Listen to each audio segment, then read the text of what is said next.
No, no, no, ya llegó el doctor Jorge Mijares. Ay, qué gusto saludarte. Venías oyendo el programa, esto Venía de oyendo los el programa. tubérculos, de... Bueno, ¿cuándo empezó? Ahorita hablamos de otro tema, pero ¿cuándo empezó el tema agrícola en México? ¿Ya viste el tamaño de la lechuga, de lo que nos Sí, mandaron los chinamperos? qué bárbaro, qué tamaño y Qué belleza, qué exactamente. rica lechuga, de verdad. Así es. Bueno, pues fíjate que realmente es en el mundo, realmente, cuando empezó, digamos, la revolución agrícola, Ajá. la revolución, cuando empezaron ya a establecerse, pues estamos hablando más o menos de hace unos 10,000 años, 10,000 años antes de Ándale. Cristo. 10,000 años antes de Cristo, ¿sí? Pero Cuando ¿cómo lo descubren? O sea, ¿cómo se dan cuenta que tú...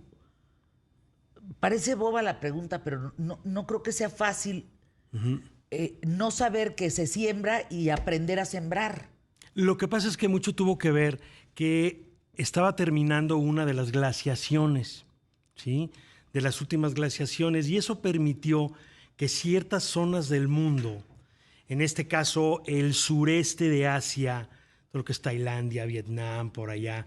Por otro lado, la media luna fértil, que era lo que hoy conocemos por Irak, Irán, Palestina, etcétera. Y en América, entre Panamá y el norte de México, ahí es en donde, digamos que bajan las aguas, Fer. Ajá. Digamos que bajan las aguas y se empiezan a establecer los seres humanos, antiguamente cazadores y recolectores, empiezan a ver que empiezan a surgir plantas que los animales se comen. Ah, es que por dónde venía el tema. Hoy sabemos cómo se siembra, pero de no saber a saber sembrar Exacto. es un tema. De ser agrícola Ellos copiaban a los animales, decían, esto si se lo come el animal y no se muere, pues me no lo se puedo. muere, me lo puedo comer yo. Y empezaron a aprender Claro. a sembrar. Yo creo que el cambio entre la aparición de la agricultura y la aparición de la ganadería, que es cuando ya después de eso se establecen ya en pequeñas poblaciones, se da más o menos entre 10,000 y 9,000 años antes de Cristo. Pero fíjate qué interesante, porque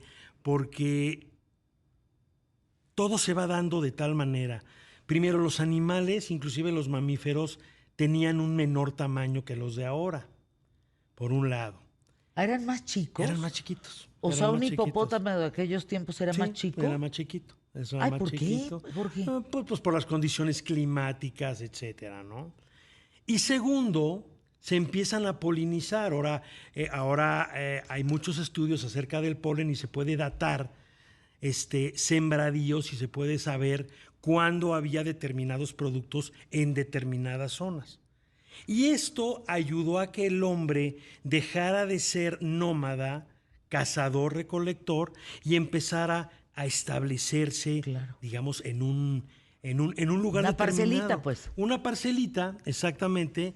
Y ahí es donde se empiezan, especialmente con el trigo, especialmente con el maíz del lado de América, empiezan a surgir ciertas formas de recolección. Y que esto se puede encontrar perfectamente ya en el momento que existen ya tumbas.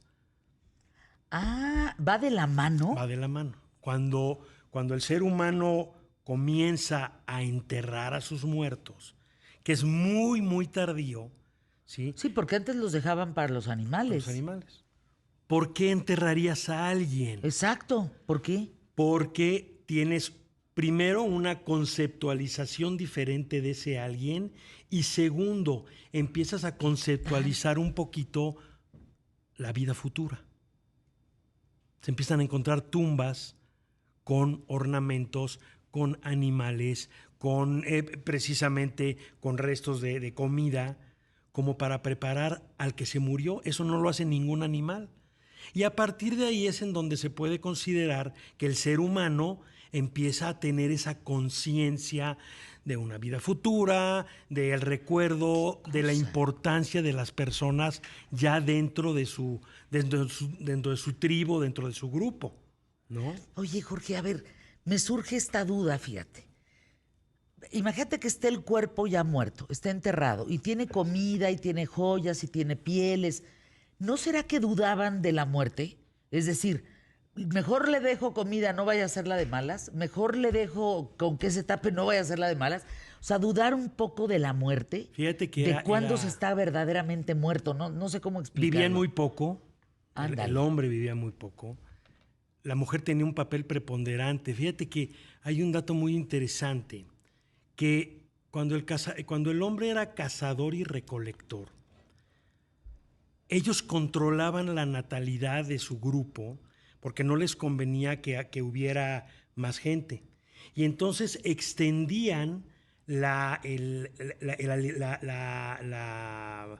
la lactancia hasta casi 2 años. ¿Cómo? ¡Qué dolor! Hasta casi 2 años. Perdón, señores, Pero perdón, era una perdón, manera, pero sí, no, era una no, no, manera en que no se los recomiendo. la gente primitiva era una manera de controlar la natalidad. Hasta que se establecen ya en pequeñas, como bien dices tú, pequeñas parcelas, ¿sí? Ajá. Es cuando disminuye el tiempo de la lactancia y empiezan a crecer las familias. No en el concepto que se tiene ahorita, porque estamos hablando del hombre primitivo. Ni siquiera había un grado pues de endogamia, poligamia, etcétera, porque no era el concepto de familia como tal. Hasta que, y eso lo vamos a celebrar mañana, la mujer empieza a tomar un rol de protección Ah, dentro de la aldea. mientras ellos salen. Así es, así es, así es, Entonces ellos controlaban la maternidad así. así es. Cuando llegaban los 2 años, dejaban de amamantar a los niños y pasaba el niño directamente a comer lo que venía de la tierra. Así es, y empezaban a comer otras cosas. Esto fue comprobado en Durango hace 30, 40 Oye, años. pero ya tienen dientes a los 2 años. No, hombre, qué dolor. Así es. Doctor Romero de Durango, él hizo un estudio en mujeres mexicanas donde se sabía o donde se encontró que si una mujer daba de comer por lo menos 9 veces al día, ¿sí? El índice de evitar un embarazo era muy alto. ¿Qué dato, Jorge? ¿Cómo? Y esto corresponde a lo que hacía el hombre primitivo. Cuando era cazador-recolector, extendía la lactancia. En el momento que empieza a establecerse en llanuras con poca agua, fértiles, comienzan a salir granos y más o menos 1000 años después, Fer, empiezan a aprender a tratar con animales de caza, por ejemplo, borregos, por ejemplo, vacas, por ejemplo, cabras, y el que les obligó a quedarse ya establecidos en un lugar, ¿sabes cuál fue? ¿Qué? Fue el marrano. ¿Como el cerdito? Porque el ¿Es en cerdito, serio? por el tamaño que tenía y por el peso, era muy difícil moverlo. Entonces, ¿Qué estás diciendo, el Jorge? cazador-recolector evoluciona en un tiempo más o menos de 1000 años, te estoy hablando entre el 10 y 9000 antes de Cristo, ¿sí?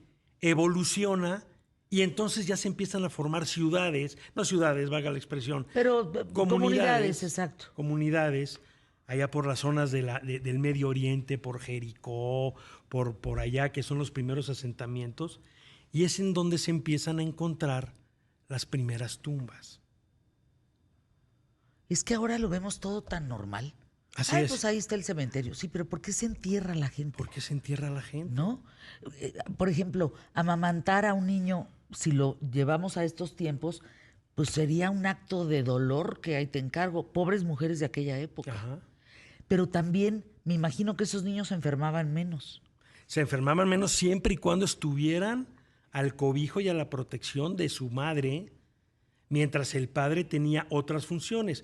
Conforme fue pasando el tiempo, el hombre dejó ser cazador y comenzó a tener las mismas funciones dentro de lo que llamamos el hogar, ¿no? Ajá. El hogar. Hogar viene de hoguera. El hogar es lo que está alrededor de una hoguera.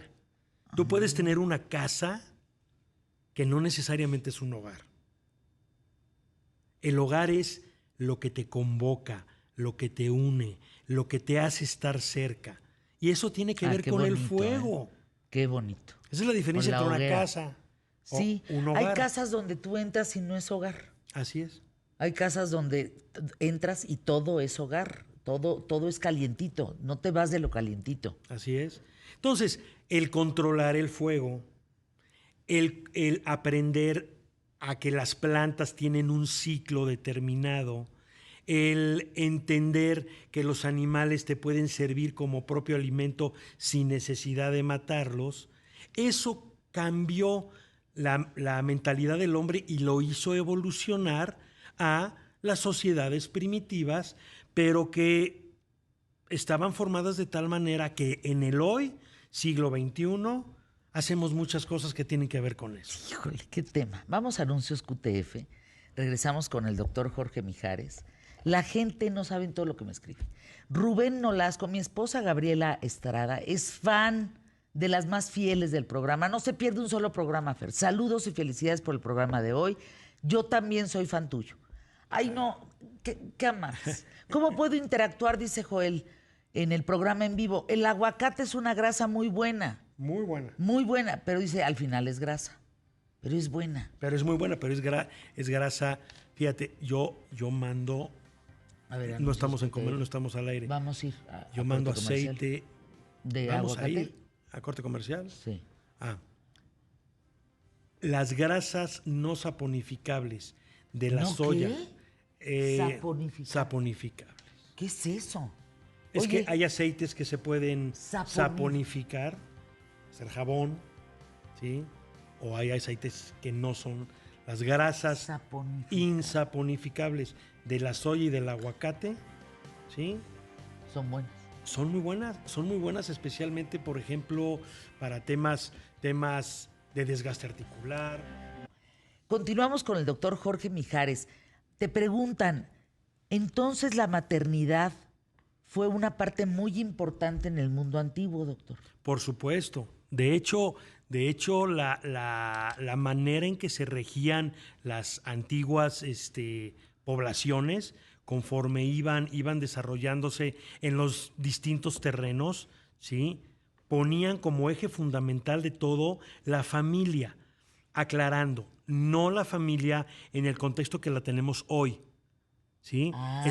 Eso fue posterior, es decir, una mamá, un papá y los hijos, eso fue una cosa muy posterior. ¿Por qué? Porque en un principio el hombre no contaba con la inteligencia para saber quién era su hijo, para saber de quién era, o sea, de quién era la mamá. La mamá no sabía quién era el papá, ¿sí? Ándale, Pues como ellos los pingüinos emperadores. Exactamente, estamos Exacto. hablando del hombre del Paleolítico, en un momento dado, del Neolítico, y entonces el hombre Que va podía tener cambiando. varios hijos con varias mujeres y no importaba. Y no importaba, no había... Pero también se determinaba, digamos, un número, una cantidad de niños por nacer. Lo que ¿Que no pasa rebasara es que eso? las mismas circunstancias, ¿sí? Ellos vivían en circunstancias muy difíciles. Como te decía hace rato, vivían poco, eran pequeños de tamaño, ¿sí? Y no había una estructura. Sí había clanes, sí había familia en el entendido de como grupo de protección, como es ahora. Hoy la familia tiene muchas formas, ¿sí? Ya no es necesario, ¿te acuerdas antiguamente Mamá, papá, mamá, papá, hijos. niña y niño, ¿no? Inclusive veías el anuncio del Canal 4 y era un hombre, una mujer, un niño y una niña, ¿no? Esa era la familia. Esa era la familia. El concepto de la familia. La familia Cosa. hoy mismo ha cambiado, pero lo que no ha cambiado es que la familia sigue siendo el espacio donde se encuentra el hogar, el fuego, en la forma que quieras, con el número de personas que la formen. La familia es aquel refugio, ¿sí? Y la familia de hoy nos está enseñando que no necesariamente la familia tiene que tener una forma determinada, ¿no? Claro, aquí estamos hablando del hombre primitivo, pues es natural que una mujer primitiva no supiera pues, de quién era el hijo que tenía. Queda claro. ¿no? Queda claro. Fíjate que me contaban de los pingüinos emperadores. Lo voy a tratar de explicar muy fácil para que lo podamos entender. La pingüina tiene 2 conductos donde guarda el semen de 2 pingüinos distintos. Uno, el que le gusta al que quiere, por romantizar la imagen de la Sí, pingüina, claro, claro. el que le gusta físicamente, y el otro conducto guarda el semen del mejor partido genéticamente hablando de los pingüinos. Y normalmente se embaraza, hace pingüinitos del genéticamente correcto. Así es. Pero ¿quién crees que cuida al pingüinito? El galán, ¿Qué quiere? Exactamente. el guapo, el que ella quiere. Mira, hay dos. Qué bonita historia, imagínate eso. Hay dos. Por un lado, Richard Dawkins, que es un naturalista de la Universidad de Oxford, habla y tiene un libro que recomiendo mucho que se llama El gen egoísta. Ándale. ¿Sí? Que habla de esa transmisión, y nosotros somos meramente transmisores de información genética. Pero por otro lado, Darwin habla de la conveniencia de la ayuda recíproca. ¿Sí? El hombre no pudo Mejorar la desarrollarse. genética. Mejorar y sobre todo mejorar las condiciones de vida. Claro. Por un lado está la genética. A ver, en el hoy, un beso es un símbolo de cariño, un beso es un símbolo de atracción, etc. La realidad es que un beso es una prueba inmunológica. Ay, hijo de su madre. Ahora sí el romanticismo se nos Sí, fue. eso que llamamos... Como me dice el presidente de dentistas hace mucho aquí, Jorge, me dice, Fernanda, mejor lame la suela de tu zapato. Eso es más limpio que darte un beso con alguien. No, doctor, le digo, ya pasaste. No seas gacho. Richard Dawkins una habla prueba de eso. inmunológica. Eso que tú llamas, por ejemplo, química, eso que tú... Sí. No, el beso, el intercambio de saliva, es una prueba inmunológica inconsciente. Que ya, acuérdate que ya tenemos muchos años de habernos civilizado, ¿sí? Pero el beso es una prueba inmunológica. ¿Y será una prueba de civilización? Yo creo que la civilización es un concepto que viene después, con eso que dice Darwin de la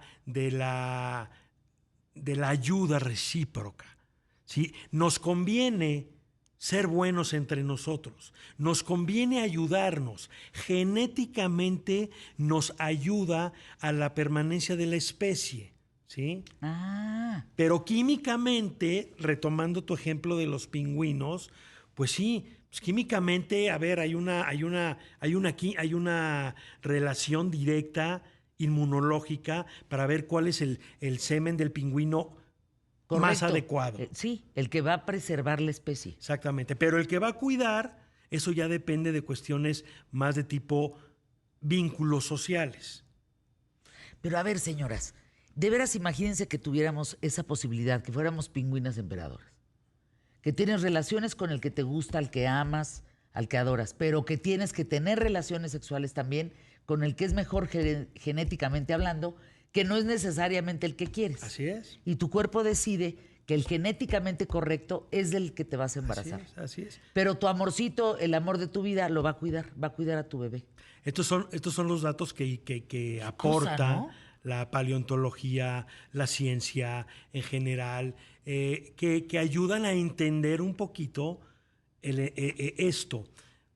Pensemos que, imagínate tu brazo, Fer. Ajá. ¿Sí? Tu brazo. ¿Sí? ¿Sí? La historia del mundo es todo tu brazo. Pero la historia de la humanidad es apenas la rayita blanca de tu uña. ¿Cómo? Claro. Nosotros perdemos de vista lo que se ha hecho en tan poco tiempo. 10,000 años, 12,000 años de civilización, Fer, no es nada. El hombre tiene mucho tiempo más en la Tierra, de distintas formas, y ahorita pensamos que ya conocemos todo, que ya nos comemos todo, que no comemos nada. Y a fin de cuentas seguimos patrones que vienen desde mucho tiempo atrás. Pero además, fíjate, Jorge, tocas un tema que ha llamado siempre mi atención. Las discusiones de si el mundo se va a acabar. que si en el 2000 el mundo se va a acabar. Que si, digo, de veras qué tontos somos. Todavía creemos que vamos a ser testigos de que el mundo se va a acabar, por favor. Si solo vamos a vivir 80 años, si bien nos va. Así es. 80 años es nada. No es nada, en el tiempo no es nada. El primer gran replicador al cual nosotros hemos evolucionado es el ácido desoxirribonucleico, el DNA. Ajá. ¿Sí? Tan es así que aquí estamos, Sí. por el DNA. ¿Lo hemos mejorado, por cierto? No, porque el mejor o peor estaría en relación a algo que tendríamos que nosotros comparar mejor a qué o peor de qué.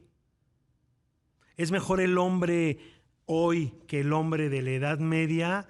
Híjole, no creo. ¿A qué le llamamos mejor? Probablemente estamos más sanos, probablemente estamos mejor comunicados, probablemente vivimos más, pero la palabra mejor ya implica una cuestión filosófica, de lo cual yo podemos platicar en otra ocasión. El segundo gran replicador, y esto lo dice Dawkins en su libro, es lo que se llaman los memes. Los memes no son lo que tenemos en el celular. La memética es un estudio científico acerca de lo que es la imitación. Todos son memes. El lenguaje, la música, la religión, esos son memes, son formas de imitación. ¿Cuál es el tercer gran replicador? Que ahí viene, que es la tecnología. Al primero y segundo grandes replicadores, al DNA y a los memes, hemos sobrevivido. Pero a la tecnología, ¿vamos a sobrevivir? ¿Quién sabe? Eso lo dice Dawkins. Tienes que venir a hablar de eso. Ya se nos acabó el tiempo, Jorge. Es un deleite estar contigo, doctor Jorge Mijares. Y venos a platicar un día de tu especialidad. Con mucho gusto. Ahorita en el corte comercial me estaba enseñando un hueso de la prehistoria. Que está pegado. Así es. ¿Alguien lo pegó? Si un hueso está pegado, quiere decir que alguien por lo menos acompañó al que se rompió el hueso. Y ahí ya estamos hablando de civilización. Eso lo dice la doctora Mead. Dice, el primer dato de que hubo un acompañamiento de alguien hacia otra persona, ¿sí?, es que le ayudó a que se curara un hueso. Sí, porque si no lo abandona y se lo comen los animales. Así es. No existiría el hueso pegado. Así es. Gran tema, no, admirable. Gracias, mi querido doctor Jorge Mijares. Gracias por estar aquí.